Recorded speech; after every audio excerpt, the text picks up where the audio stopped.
உயிரோடை தமிழோடு இணைந்திருக்கிறீர்கள். IELC தமிழ் உயிரோடை தமிழில் அன்புகளை உலக நர்வு நிகழ்ச்சி இணைந்திருக்கிறீர்கள். உலக நர்வு நிகழ்ச்சியை பிரித்தானியாவிலிருந்து போரியல் ஆய்வாளர் அரசவக இணைகின்ற வணக்கம் அரசர்களே. வணக்கம் அனைத்துலக உயிரோடு தமிழ் உறவுகளுக்கு அன்பு கலந்த வணக்கம். உங்களுக்கும் அன்புகள் சார்பாக வணக்கத்தை தெரிவித்துக் கொண்டு தொடர்ந்து இந்த போர் நிலைமைகளை பார்ப்போம். ஈரான், இஸ்ரேல், அமெரிக்காவுக்கு இடையிலான பேச்சுவார்த்தை இப்பொழுது போர் இல்லாத நிலைமையில் தொடர்ந்தும் இந்த ஹோர்முஸ் நீரிணை ஒரு பெரிய ஒரு சிக்கலாக இருக்கின்றது. ஐக்கிய நாடுகள் சபையும் கூட இதில் ஈடுபடுகின்றது. ஆனால் எந்த ஒரு முன்னேற்றமும் காணாத வகையில் தான் இருப்பது போல் தெரிகின்றது. ஹோர்முஸ் நீரிணை எவ்வாறு இருக்கின்றது என்று கூறுவீர்கள்? ஹோர்முஸ் நீரிணையின் நிலைமை அதாவது தொடர்ச்சியாக அது மிகப்பெரிய ஒரு நெருக்கடியாகத்தான் இருக்கின்றது. 62வது நாளாக இன்றும் அது மூடப்பட்ட நிலையில் தான் இருக்கிறது. கிட்டத்தட்ட மாதத்துக்கு 1000 கப்பல்கள் போற இடத்துல கிட்டத்தட்ட 100 கப்பல்களிலும் குறைவாக, அதுக்கும் ஈரான் கப்பல்கள் தான் பெருமளவில் போவதாக தெரிவிக்கப்படுகிறது. அதே சமயம் இப்போ ஈரான் கூறியிருக்கின்றது, சீனா, ஜப்பான், இந்தியா இந்த 3 நாடுகளும் இப்போது $2 மில்லியன் கட்டி தங்கள் எண்ணெய்களை எடுத்து செல்வதாக. உங்களுக்கு தெரியும், நாங்கள் 2 நாட்களுக்கு முதல் பேசியிருந்தோம். ஜப்பான் இந்த கப்பல் ஒன்று 2 மில்லியன் பேரல்கள் எண்ணெயுடன் சென்றது என்று சொல்லி அவர்கள் பணத்தை செலுத்திவிட்டு சென்றிருக்கிறார்கள். இப்போது 3 நாடுகள் பணம் செலுத்தும் நடவடிக்கையை ஆரம்பித்து விட்டதாக ஈரான் தெரிவித்திருக்கின்றது. அதே சமயம் ஐக்கிய நாடுகள் சபையின் பொதுச் செயலாளர் ஆண்டனியோ குட்டரஸ் கூறியிருக்கின்றார் என்று சொன்னால், அதாவது குளோபல் எக்கானமி சஃபகேட்டிங் என்று சொல்லி ஒரு மூச்சு திணற வைக்கிற ஒரு நிலைமையாகத்தான் இந்த குளோபல் எக்கனாமிக்கு இந்த வெளிநாட்டு அனைத்துலக நாடுகள் பொருளாதாரத்துக்கு இது ஒரு மூச்சு திணறும் நிலைமையாகத்தான் இருப்பதாக கூறியிருக்கிறார்கள். அதனிடையே நீங்கள் பார்த்தீங்கன்னு சொன்னால், அமெரிக்க அதிபர் ட்ரம்ப் இப்போது அந்த ஹார்முஸ் நீரையே ஸ்ட்ரெய்ட் ஆஃப் ட்ரம்பின் நீரிணை என்று பெயரிட்டு இன்று தனது ட்ரூத் சோஷியலில் போட்டிருக்கிறார். ஆனால் இன்று உங்களுக்கு தெரியும், ஈரான் தனது இந்த பெர்ஷியன் ஹல்ஃப் டே என்று சொல்லி பாரசீக வளைகுடாவின் நாள் என்று சொல்லி அந்த நாளை கொண்டாடி கொண்டிருக்கிறது. 400 வருடங்களுக்கு முதல் ஐரோப்பியர்களை, அதாவது போர்த்துகீசர்களை அங்கிருந்து வெளியேற்றிய தினமாக கிட்டத்தட்ட 115 ஆண்டுகள் போர்த்துகீசர்கள் அந்த ஈரானை ஆண்டதாகவும், ஐரோப்பியத்தின் காலனித்துவத்திலிருந்து 1622ஆம் ஆண்டு ஈரான் விடுதலை பெற்றதாகவும், அதை அவர்கள் அந்த நிகழ்வை கொண்டாடி கொண்டிருக்கிற நேரத்தில் அந்த ஹார்முஸ் நீரிணையை ஸ்ட்ரெய்ட் ஆஃப் ட்ரம்ப் என்று ட்ரம்ப் தெரிவித்திருக்கின்றார். ஆனால் அதே சமயம் மொய்தபா ஹமானியும் இந்த நிகழ்வு தொடர்பாக தனது உரையை வெளியிட்டிருக்கிறார். முதலில் சமூக வலைத்தளங்களில் போட்டிருந்தார்கள் அவருடைய உரை வெளிவரப்போகிறது என்று. அதற்கு பிறகு அவருடைய உரையை போட்டிருக்கிறார்கள். எண்ணெய் விலை உங்களுக்கு தெரியும், மிக கடுமையான விலை உயர்வை அடைந்திருக்கிறது. ஆனால் சவுதி அரேபியா கூறுகின்றது, தனது LNG அதாவது லிக்விட் பெட்ரோலியம் கேஸ் உற்பத்தி நிலையம் கடுமையாக சேதமடைந்ததால் தங்களால் இப்போதைக்கு உற்பத்தியை ஆரம்பிக்க முடியாது என்று கூறியிருக்கிறார்கள். அதாவது இந்த ஹார்முஸ் நீரிணை திறக்கப்பட்டாலும் கூட இப்போதைக்கு அதை எவ்வாறு திறப்பது, அது எவ்வாறு இயங்கும் என்றது யாருக்கும் தெரியாது என்றும். ஏனென்று சொன்னால், இதற்கு முதல் இவ்வளவு எண்ணெய் சுத்திகரிப்பு நிலையங்கள் மூடப்படவில்லை, இப்போது மூடப்பட்டிருக்கின்றன. இனி அவற்றை திறக்கும் போது அந்த குழாய்களுக்கு நீர் போயிருக்கிறதா அல்லது திருப்ப அந்த குழாய்களை எடுக்கலாமா அல்லது அதுக்கு எவ்வளவு காலம் எடுக்கும் என்று யாருக்கும் தெரியாது. இது புதிய ஒரு நடவடிக்கை என்று கூறுகிறார்கள். எனவே உங்களுக்கு தெரியும், அதாவது நாளையிலிருந்து ஐக்கிய அரபு அமீரகமும் இந்த ஒபேக் கூட்டமைப்பில் இருந்து வெளியேறுகின்றது. அது சவுதி அரேபியாவுக்கும் ரஷ்யாவுக்கும் மிகப்பெரிய அழுத்தத்தை கொடுக்கலாம். ஆனால் இப்போது நீங்கள் பார்த்தீங்கன்னு சொன்னால், இந்த பிரச்சனைக்கு இப்போது ரஷ்யாவும் உள்நுழைந்திருக்கின்றது. புட்டின் அபாஸ் அரக்சியுடன் பேசியது. அவர்கள் என்ன கூறுகிறார்கள் என்று சொன்னால், அபாஸ் அரக்சி அங்கு இறங்கி செல்லும் போது ஒரு வெளிநாட்டு தூதுவர் உதவி கேட்டு போனதாக இல்லை. அவர் அந்த கூட்டாளி, ஒரு பங்காளி, தனது மூலோபாய நாட்டுடன் பேச போன ஒரு தகுதியுடன் தான் அவர் அங்கு போனார். கதவை திறந்து உள்நுழைந்தார் என்று கூறப்படுகிறது. ரஷ்யாவுடன் நல்ல திட்டங்கள் இருக்கின்றது. இப்போது அதை ஏற்றுக்கொள்ள வேண்டாமா என்றதை அமெரிக்காவின் கையில் தான் இருக்கிறது என்று கூறியிருக்கிறார்கள். சீனா தொடர்பாகவும் இப்பொழுது தகவல்கள் வருகின்றது. நாங்கள் சற்று தாமதமாக பார்ப்போம். அதாவது அவர்களுடைய பொருளாதார நெருக்கடியும் இந்த ஹோர்முஸ் நீரினுடைய முடக்கத்தினால் ஏற்படுகின்ற விடயங்கள் கூட தகவல்கள் வருகின்றது. அது தொடர்பாக பார்ப்பதற்கு முன்னதாக இப்போ நீங்கள் இந்த ஹோர்முஸ் நீரிணை தொடர்பாக கூறும்பொழுது நிச்சயமாக ஒரு தாக்கத்தை ஏற்படுத்தி கொண்டிருக்கின்றது. ஈரான் போர் விவகாரத்தில் உலக நாடுகள் எல்லோருமே பிளவுபட்டிருக்கின்றது. வலிமையாக அமெரிக்கா ஒரு போரை தொடுத்தால் எல்லோரும் சாதகமான கருத்துக்களை கூறுவார்கள், ஏதோ உதவியை வழங்கி கொண்டு வருவார்கள். ஆனால் அவர்களுக்கு இடையில் ஒரு இடைவெளி இருப்பதை அவதானிக்கக்கூடிய இருக்கின்றது. இந்த நேரத்தில் ஜெர்மனியுடைய சான்சலர் ஃபெட்ரிக் மெர்ஸ் அவர் தொடர்ந்து இந்த ஹோர்முஸ் நீரிணையை விடுவிக்குமாறு டொனால்ட் ட்ரம்ப் அவர்களுக்கு அழுத்தம் கொடுக்கும் பொழுது டொனால்ட் ட்ரம்ப் அவர்கள் அதற்கு பதிலடி கொடுத்திருக்கின்றார். என்னவென்றால் ஈரான் விவகாரத்தில் தலையிடுவதை நிறுத்திவிட்டு அதற்கு பதிலாக யுக்ரைன் போரை கொண்டு வருவதில் கவனம் செலுத்துமாறு ஜெர்மன் அதிபருக்கு டொனால்ட் ட்ரம்ப் அவர்கள் ஆலோசனை வழங்கி இருக்கின்றார். ஏன் இந்த முருகல் நிலைக்கு காரணம் என்ன? எல்லாம் அந்த பொருளாதார வீழ்ச்சி தான். அதாவது 2022 ரஷ்யாவின் நோர்ட் ஸ்ட்ரீம் 1 நோர்ட் ஸ்ட்ரீம் 2 குண்டு வைத்து தகர்க்கும் போது இவர்களுக்கு யோசிக்கவில்லை, இவ்வளவு ஒரு நெருக்கடியில் தாங்கள் சந்திப்போம் என்று சொல்லி ஜெர்மன் தன்னிடம் இருந்த கிட்டத்தட்ட 12 அணு உலைகளை மூடி இருந்தது. கிரீன் எனர்ஜிக்கு மாறுகிறோம் என்று சொல்லி அல்லது பாதுகாப்பு என்று சொல்லி இப்போது அது இந்த வலியையும் உணர்கின்றது. என்னென்று சொன்னால் எல்லாம் தூர நோக்கு பார்வை இல்லாத தன்மை. நேற்று ஜெர்மன் அதிபர் அதாவது ஐரோப்பாவிலேயே ஜெர்மன் மிகப்பெரிய ஒரு பலம் வாய்ந்த பொருளாதார நாடு இன்றைக்கு மிகப்பெரிய ஒரு வீழ்ச்சியை நோக்கி சென்று கொண்டிருக்கிறது. பெருமளவான நிறுவனங்கள் அங்கு பேங்க்ரப்சி அடிச்சிருக்கிறது, அது மூடப்படுகின்றன. Volkswagen நிறுவனம் கூட கார் உற்பத்தியை நிறுத்திவிட்டு ஆயுத உற்பத்திக்கு இறங்கி இருக்கின்றது. அவ்வாறான ஒரு நிலைமை. உலக சந்தையில் இப்ப BYDயோ அல்லது டெஸ்லாவோ போன்ற நிறுவனங்களுடன் போட்டியிட முடியாத நிலைமை. அப்ப இந்த நிலைமைகளில் ஜெர்மன் தன் விரக்தியை இப்போது ஜெர்மன் அதிபர் நாங்கள் நேற்று முன்தினமும் கலைத்திருந்தோம்.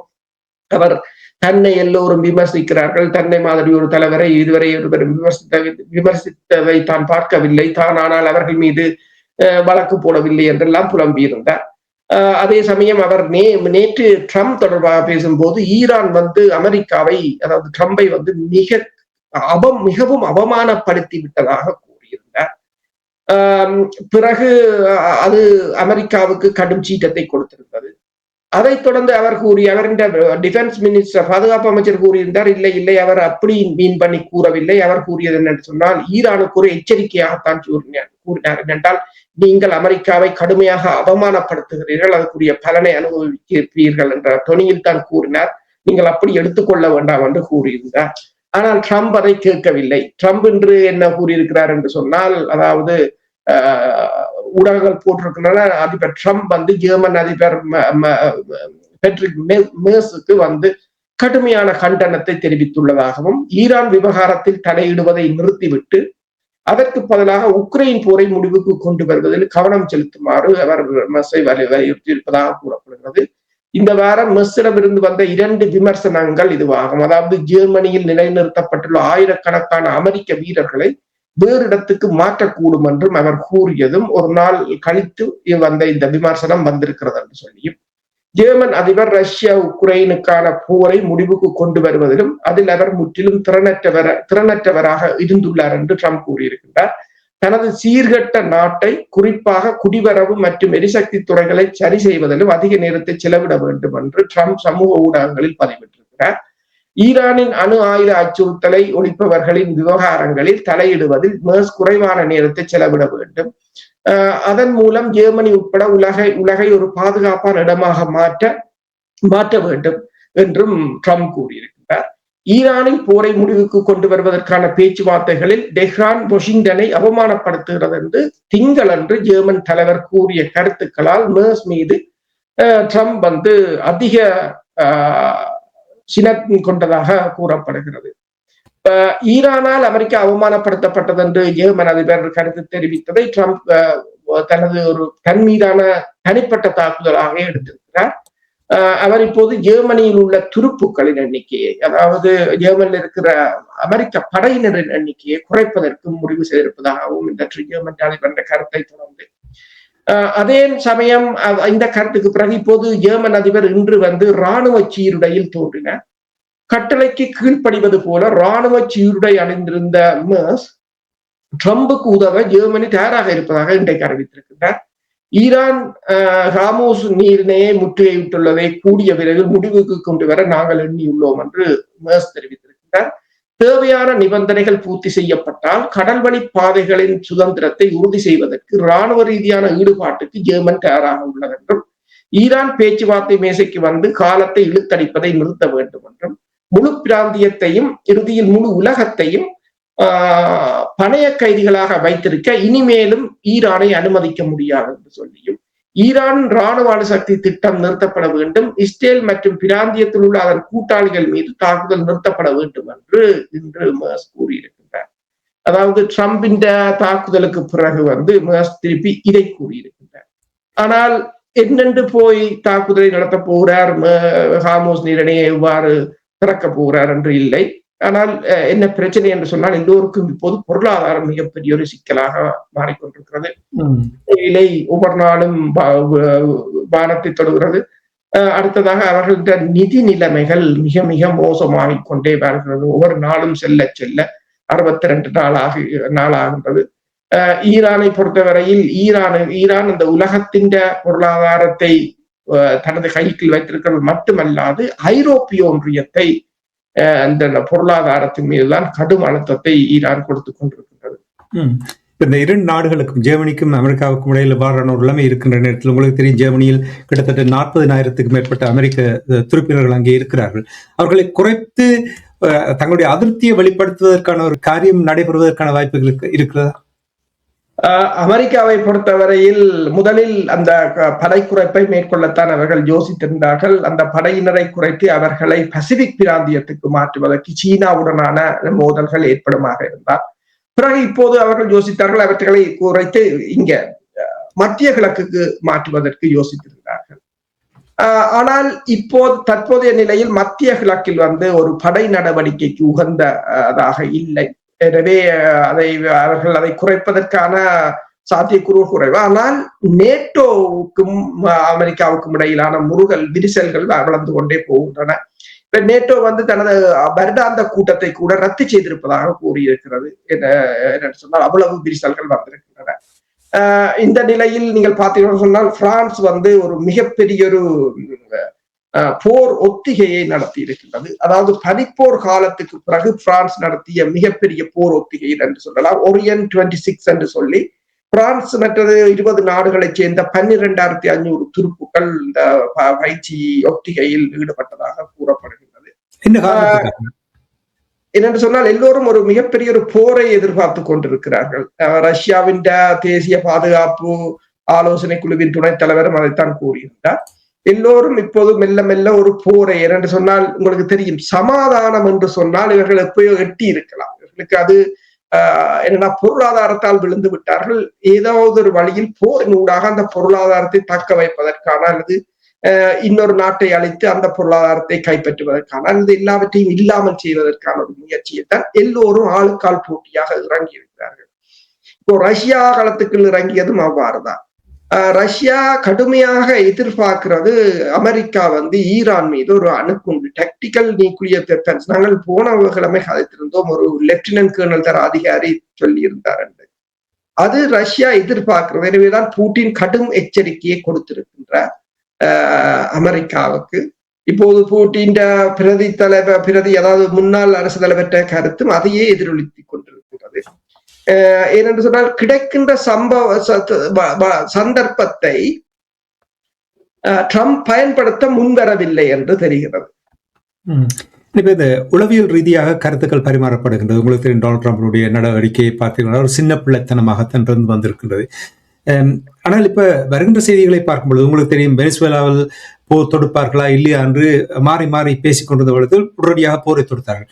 இப்பொழுது தேக்க நிலை இருப்பது கூறுகிறார்கள், மீண்டும் அமெரிக்கா ஒரு போரை வெகு விரைவாக தாக்குதலை நடத்தலாம் என்று, போர் வரலாம் என்று எதிர்பார்க்கப்படுகின்றது. நடப்பதற்கான வாய்ப்புகள் இருக்கிறதா? என்ன நடக்கும்? அப்படியான ஒரு நிலைமையில் தான் அபாஸ் அரக்சி வந்து ரஷ்யாவுக்கு சென்றிருப்பது போல் தெரிகிறது. ஏனென்றால் ரஷ்யாவிடம்தான் அமெரிக்காவின் அடுத்த நகர்வு தொடர்பாக இன்னென்று அவர் பார்க்கலாம். ரஷ்யா தான் ஈரானுக்கான முழு இராணுவ நகர்வுகளையும் சொல்லிக் கொடுப்பதும், மற்றது புலனாய்வு தகவல்கள், சேட்டலைட் தகவல்கள். இப்ப என்று சொன்னால் ஈரான் அரசு தலைவர் வந்து பெசஸ்கியான் வந்து பெலாரஸின் அரசு தலைவர் அலெக்சாண்டர் லுகசங்கோவோட ஒரு பேசியதாக கூறப்படுகின்றது. அந்த பேச்சுக்களின் போது கூட அவர் இந்த போர் நிறுத்தத்தை பயன்படுத்தி அமெரிக்கா மீண்டும் ஒரு தாக்குதலை நடத்தலாம் என்று கூறியிருக்கின்றார். பெசஸ்கியன் வந்து கூறியிருக்கின்றார். அதே போல நீங்கள் பார்த்தீர்கள் என்று சொன்னால் இந்த CIA முன்னாள் உறுப்பினரான ஹென்ரிச் அவர் கூறியிருக்கின்றார், இந்த போர் நிறுத்தத்தை பயன்படுத்தி அமெரிக்கா வந்து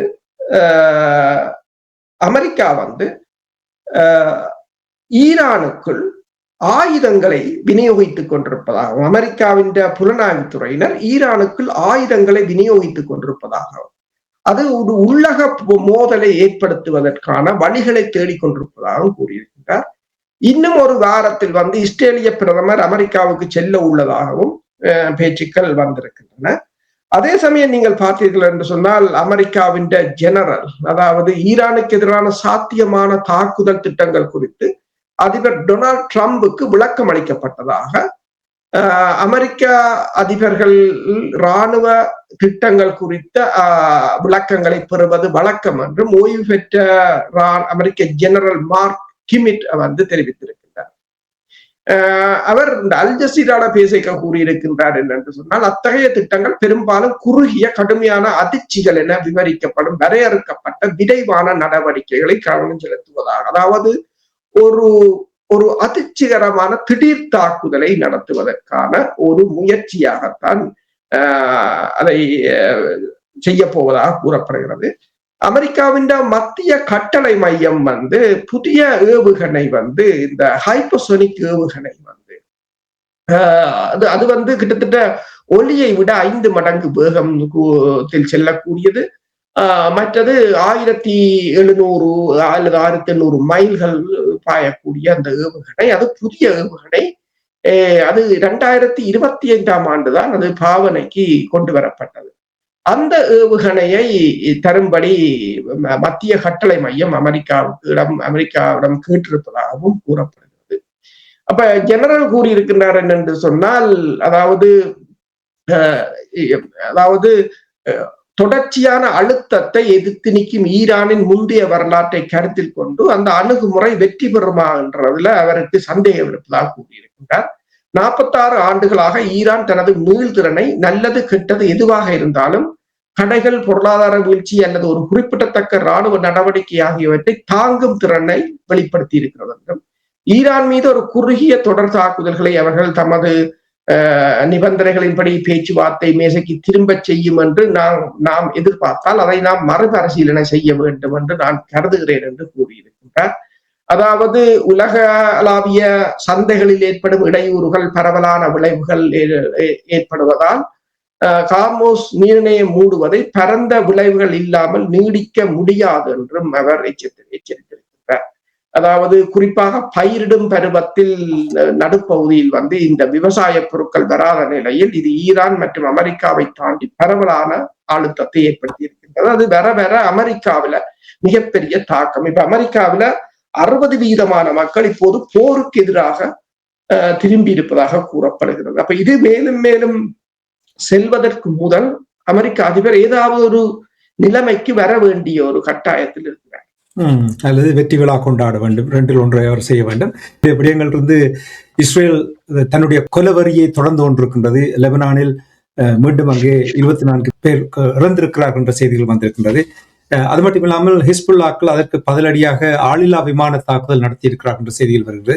அந்த நிலைமையை கூறுவீர்களா? லெபனான் நிலைமை மிக மோசமாகிக் கொண்டிருக்கின்றது.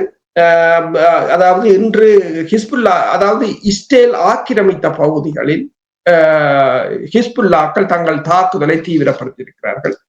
ஹிஸ்புல்லாக்களின் FPV என்ற ட்ரோன் தான் இப்ப மிகப்பெரிய ஒரு சவாலாக இருக்கின்றது. நாங்கள் நேற்று பேசியிருந்தோம், உலங்கு வானூர்திக்கு அருகில் வீழ்ந்து வெடித்திருந்தது. மயிரிழையில் உலங்கு வானூர்தியும் அதில் காயமடைந்தவர்களும் தப்பியிருந்தார்கள்.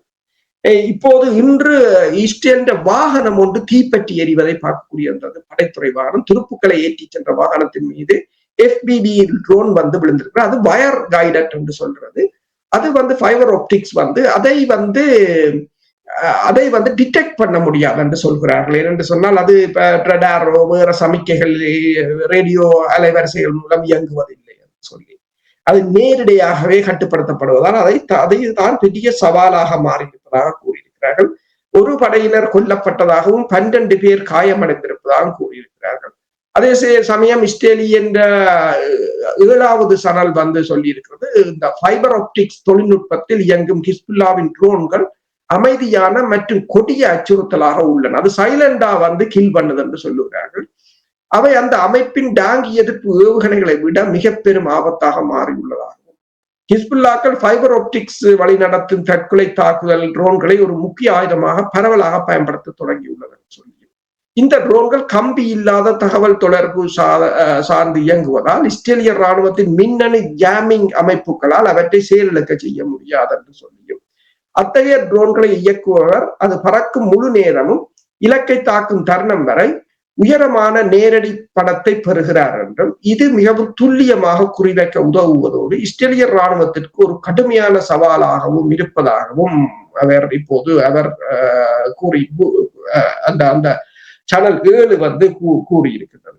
அப்ப இதே சமயம் உங்களுக்கு தெரியும், இஸ்ரேல் லெபனான் மீதான இந்த தாக்குதலை ஈரான் வெளிவார அமைச்சர் அப்பாஸ் அரக்சி கடுமையாக கண்டித்திருக்கின்றார். தொடர்ச்சியாக இந்த போர் நிறுத்தத்தை மீறி வருவது கண்டிக்கத்தக்கது.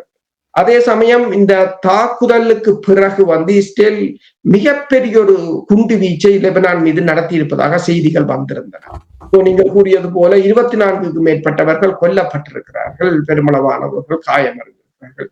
இஸ்ரேல் எப்பவும் பொதுமக்கள் மீது, குழந்தைகள், பெண்கள், அமெரிக்காவும் இஸ்ரேலும் போது அங்குதான் தங்கள் போர் தந்திரோபாயங்களை காட்டுவதுண்டு. அதே ஒரு நிலைமையாகத்தான் இருக்கின்றது. இப்ப இஸ்ரேல் இந்த போரை, அதாவது ஈரானுக்கும் அமெரிக்காவுக்கும் இடையிலான அந்த போரை மீண்டும் ஆரம்பிப்பதற்கான அனைத்து முயற்சிகளையும் செய்து கொண்டுதான் இருக்கின்றது. ஏனென்று சொன்னால் அதைத்தான் இஸ்ரேலிய பிரதமர் கோர்ட்டுக்கு செல்லும் போது கூறுகிறார், போர் நடந்து கொண்டிருக்கிறது, தனது பாதுகாப்புக்கு ஆபத்து என்று சொல்லி வாய்தாக்கு மேல வாய்தா வாங்கி கொண்டிருக்கிறார். கைப்பற்றிய அந்த 10 கிலோமீட்டர் பகுதியை விட்டுக் கொடுக்க போவதில்லை என்று கூட அவர்கள் இப்பொழுது செய்தியில் கூறுகிறார்கள். இந்த நாடுகள் தான் ஏனைய நாடுகள் என்ன செய்கிறார்கள் என்று இப்ப ஹமாஸை குறை சொன்னார்கள். ஹமாஸ் செய்வதை விட இஸ்ரேல் செய்வது 10 மடங்கு மிக மோசமாக இருக்கின்ற என்று பலர் சமூக வலைத்தளங்களில் பதிவு செய்கிறார்கள். நன்றி அவர்களே. நிறைவாக, உங்களுக்கு தெரியும், இந்த பெட்ரோலுடைய விலை ஒரு பேரல் 67, 65 இருந்தது, இப்பொழுது 126 மாறிவிட்டது. இதனுடைய தாக்கம் பொருளாதார தாக்கத்தை, அந்த விநியோக சங்கிலியினுடைய தாக்கத்தை தொடர்ச்சியாக ஏற்படுத்திக் கொண்டிருக்கின்றது. இந்த நிலைமை தொடர்பாக சுருக்கமாக உண்மைதான். பெட்ரோல், அதாவது ஒரு பீப்பா எரிபொருளின் விலை இன்று 126 உயர்ந்திருந்தது. கோவிட் காலத்துக்கு பிறகு மிக கடுமையாக உயர்ந்தது இதுதான் என்று கூறுகிறார்கள். ரஷ்யா உக்ரைன் போரின் போது கூட இவ்வளவு தூரம் உயரவில்லை என்று கூறுகிறார்கள். ஆனால் அதற்கு மேல உயரும். இவர்கள் அந்த ரிசர்வில் இருக்கிற பெட்ரோல் எண்ணெய் பேரல்களை எடுத்து விட்டதால் அதை கட்டுப்பாட்டுக்கு வைத்திருக்கிறார்கள். ஆனால் அதே சமயம் உக்ரைன் ரஷ்யாவின் எரிபொருள் நிலையங்களையும் தாக்கி கொண்டிருக்கிறது கடுமையாக. அதாவது பிரெம் என்ற ரஷ்யாவின் ஆயில் ரிஃபைனரி கிட்டத்தட்ட உக்ரைன் எல்லையிலிருந்து 1500 கிலோமீட்டருக்கு அங்கால் இருக்கிறது.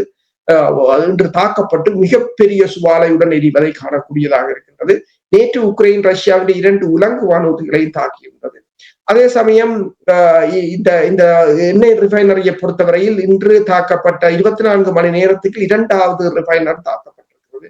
இது உலக சந்தையில ஏராளமான எரிபொருட்கள் நிலைமையை மேலும் மேலும் சீரழிக்கின்ற ஒரு முயற்சியாகத்தான் இந்த நடவடிக்கை பார்க்கப்படுகிறது. ரஷ்யா ஈரானுக்கு உதவிகளை செய்வதால் இப்போது ரஷ்யாவின் பொருளாதாரத்தை முடக்குவதற்கான முயற்சிகளாகத்தான் பார்க்கலாம். ஆனால் இது எந்த விதமாக பார்த்தாலும் உலக ஏனைய நாடுகளுக்கான எரிபொருள் விநியோகத்தில் கடுமையான தாக்கத்தை ஏற்படுத்த போவது. கலிபோர்னியாவில் இன்று போட்டிருக்கிறார்கள் ஒரு கலன் எண்ணெய் வந்து $6 என்று போட்டிருக்கிறார்கள். அமெரிக்காவில் சில இடங்களில் அதிகமாக இருக்கின்றது, சில இடங்களில் குறைவாக இருக்கிறது. இருந்தாலும் $4 கீழே எங்கும் இல்லை. ட்ரம்பை பொறுத்தவரையில் மிட் டேர்ம் எலெக்ஷன் என்று சொன்னாலும் அவர் அதற்கிடையில் ஏதாவது ஒன்றை செய்தாக வேண்டும் என்ற ஒரு நிலையில் இருக்கிறார். ஆனால் அமெரிக்காவுடைய எரிசக்தி அமைச்சர் என்ற கருத்தின்படி கூட இப்போதைக்கு போர் முடிந்தாலும் கூட எரிபொருள் விலை $3 கீழ் வருவதற்கு எந்த சந்தர்ப்பங்களும் இல்லை என்றுதான் கூறுகிறார். இன்னும் 3 மாதங்கள் இருக்கின்றது தானே, அதுக்குள்ள ஏதாவது சாதனைகள் இப்ப வருகிற செய்திகளை கேட்கும் பொழுது சோமாலியாவில் கூட விலை வாசி அதிகரித்திருக்கின்றது, மக்கள் கஷ்டப்படுகிறார்கள். நாங்கள் அடிக்கடி கூறியிருந்தோம், ஆசிய நாடு ஆப்பிரிக்க நாடுகள் தான் மிகவும் மோசமாக இருக்கின்றது. இனி மெதுவாக மேற்கத்திய நாடுகளிலும் இது பரவலாம் என்று எதிர்பார்க்கப்படுகின்ற விடயங்களை கூறிக்கொண்டு நன்றி அரசுகளை இன்றைய நிகழ்ச்சியில் விடயங்களை உயிரோடை தமிழ் உறவுகளோடு பயந்து கொண்டமைக்காக உயிரோடை தமிழ் அன்பர்கள் சார்பாக நன்றி கொண்டு மீண்டும் நாளை சந்திப்போம். நன்றி, வணக்கம். நன்றி, வணக்கம்.